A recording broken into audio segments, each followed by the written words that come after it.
Dans cette vidéo, je vous présente mon setup 2024 et 2025. Donc bienvenue à tous, dans cette vidéo, je vais vous présenter mon nouveau setup. Vous avez sûrement déjà vu les YouTube Shorts que j'avais publiés et aussi les vidéos TikTok. Si vous ne les avez pas encore vus, je vous recommande d'aller les checker en premier et ensuite je vais tout vous présenter dans cette vidéo.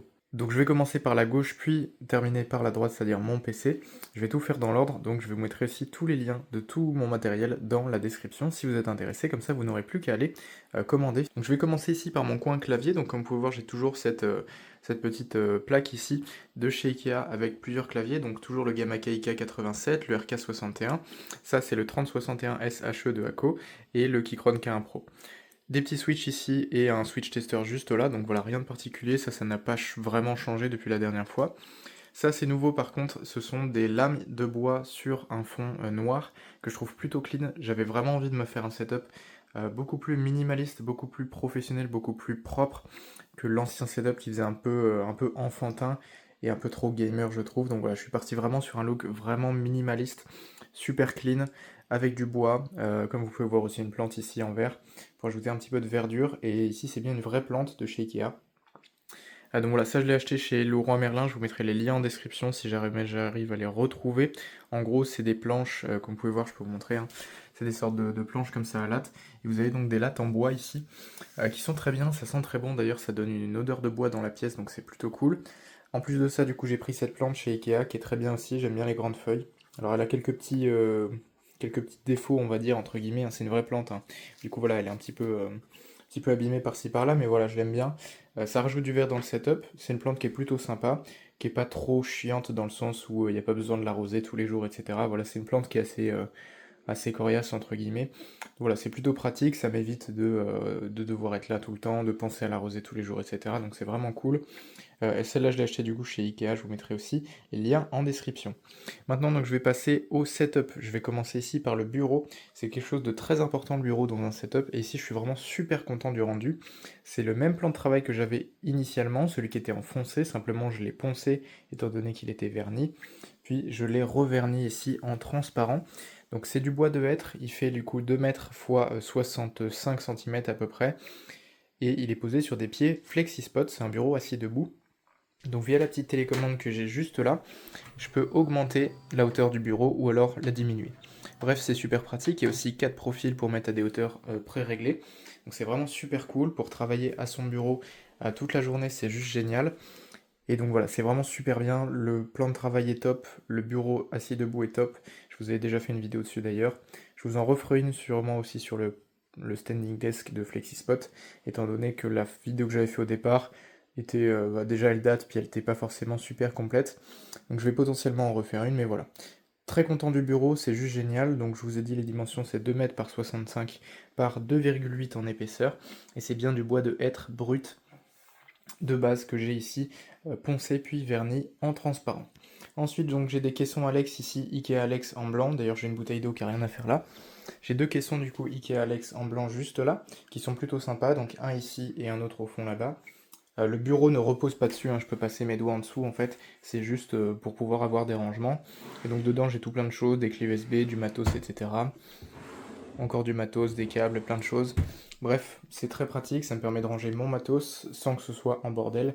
Donc voilà, tout est dans les tiroirs, c'est propre, c'est clean, c'est très bien. En plus, ils sont blancs, ça match le thème clair du setup qui était avant un thème plutôt foncé. Maintenant, je vais passer directement au microphone. Donc c'est toujours le Shure SM7B, l'un des micros les plus répandus, j'imagine, dans le monde de l'audio, des streamers, même de la radio. C'est un micro qui est extrêmement cher, hein, il vaut 400-450 euros. Donc c'est très cher, mais c'est un micro qui est juste excellent. Il est en XLR ici, j'ai un petit Triton Fathead, c'est un amplificateur XLR. Ensuite un câble, il me semble que c'est un câble XLR U-Green. Le bras de micro ici, c'est un Elgato Low Profile Mic Arm, donc c'est très bien aussi. En gros là, juste le setup micro, bras, câble et le Triton Fathead, ça doit être environ 600 euros, un truc comme ça. Mais voilà, c'est vraiment top. Ensuite, donc je continue ici, c'est mes écouteurs, ce sont les Cynacle TrueSear 0 que j'ai acheté suite à la vidéo d'Optimum Tech, qui sont plutôt pas mal, d'ailleurs je vais vous les montrer un petit peu plus à la lumière. Ici donc c'est les coloris bleus qui sont plutôt sympas. Ce sont des écouteurs qui ont remplacé du coup mon casque qui était un HyperX Cloud Alpha, étant donné qu'en fait le son est vraiment très proche, un petit peu moins bon qu'un vrai bon casque, logique. Mais voilà, pour des écouteurs à 50 euros pour le gaming, c'est top. Et surtout, pourquoi je les ai changés? Bah tout simplement parce qu'un casque, c'est trop lourd et ça fait mal à la tête. Donc j'ai pris des écouteurs, j'ai plus aucun problème et c'est vraiment top. Donc je vous mets le lien aussi de ceux-là en description. Franchement ils sont top, donc ils sont branchés en jack directement dans mon interface audio, donc j'y viens tout de suite. Ici c'est la Wave XLR de Elgato, interface audio sur laquelle je branche mon micro en XLR, c'est le gros câble juste là. Et aussi du coup les écouteurs avec une petite rallonge que je vous mettrai aussi en description. Maintenant donc je vais passer directement au clavier, ça m'est très souvent demandé. Ici c'est le ACO M1 W V3 HESP, je sais c'est un nom à rallonge mais j'en ai fait une vidéo dédiée sur YouTube donc je vous la mettrai juste là dans le i en haut à droite et dans la description ainsi que le lien d'achat. C'est un clavier qui est très qualitatif, il fait 2 kg, il est tout en métal, il est pré-lubrifié, en fait c'est vraiment un clavier, on peut dire qualité custom en pré-monté, donc vous pouvez l'acheter tel quel. Et le fait, attention, qu'il soit en QWERTY ne veut pas dire qu'il est en QWERTY logiciellement. Donc en fait, à part les touches physiques où c'est marqué QWERTY, sinon sur Windows c'est bien de l'AZERTY, je vous montre. J'appuie bien sur la touche Q et ça me fait bien des A ici. Donc voilà, sur Windows, donc logiciellement il est bien en AZERTY, simplement physiquement c'est un clavier QWERTY, mais au final ça n'a aucun intérêt, enfin aucune importance. Bref, c'est un clavier que je peux vous recommander parce qu'il est très quali, mais il est aussi assez cher. Maintenant au niveau du tapis de souris, ça m'est aussi pas mal demandé. Ici c'est toujours le Desker Topo White Canyon HD que j'ai acheté aux États-Unis. À savoir qu'avec l'importation, ça fait environ 60 € de frais juste pour ce tapis de souris, donc je vous en avais parlé dans tous les cas dans la vidéo dédiée. Pour la souris ici, c'est la VXE R1 Pro que je vous ai présenté aussi en vidéo, qui a donc remplacé ma Logitech G Pro X Superlight.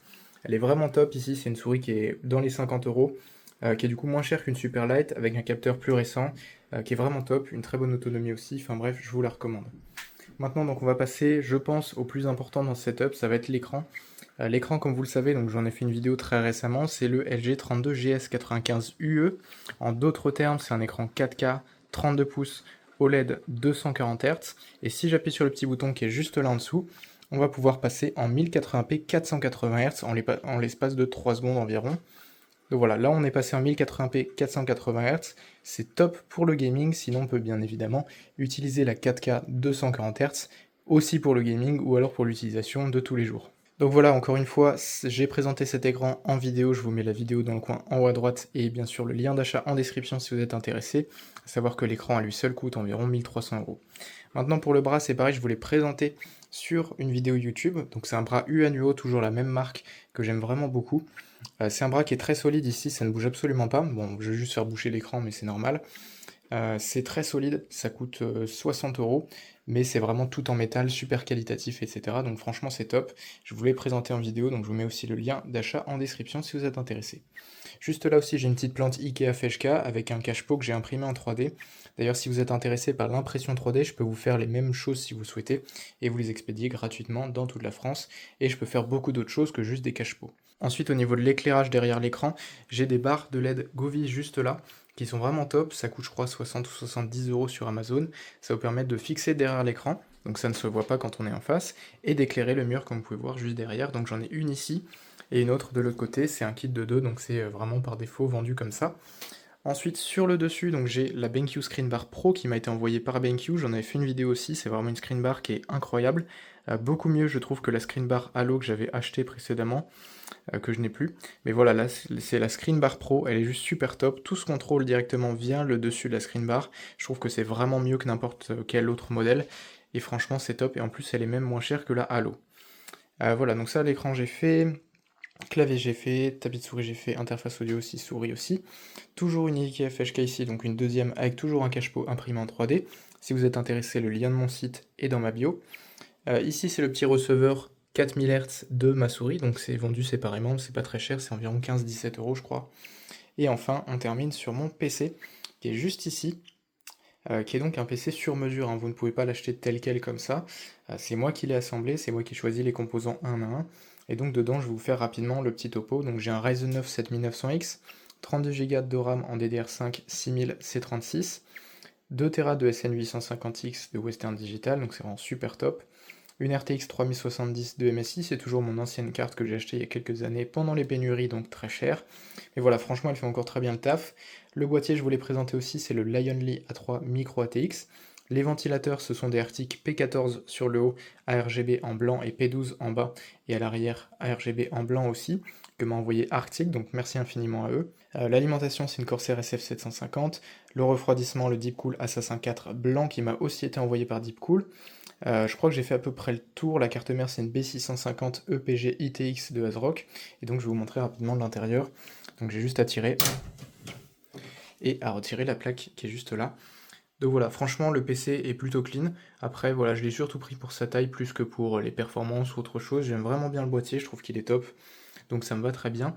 Et voilà, l'intérieur est ok. Après, c'est pas le plus beau PC que j'ai eu, bien évidemment. Ce serait le PC O11 Evo que je vous avais déjà présenté en vidéo, dont j'avais fait une vidéo montage. Mais bref, ce PC est quand même top. Et je suis super content en règle générale. Alors il y a juste un petit peu de poussière, faut que je le nettoie par contre parce que ça fait quelques semaines qu'il est ici. Voilà, je crois avoir fait à peu près le tour. Maintenant, ce qui me reste juste à droite, ça va être ma Livebox 7 de chez Orange. Donc c'est mon abonnement internet, j'ai la fibre juste à côté. Donc en gros, j'ai un câble Ethernet qui va de la box qui est juste là, juste à l'arrière de mon PC.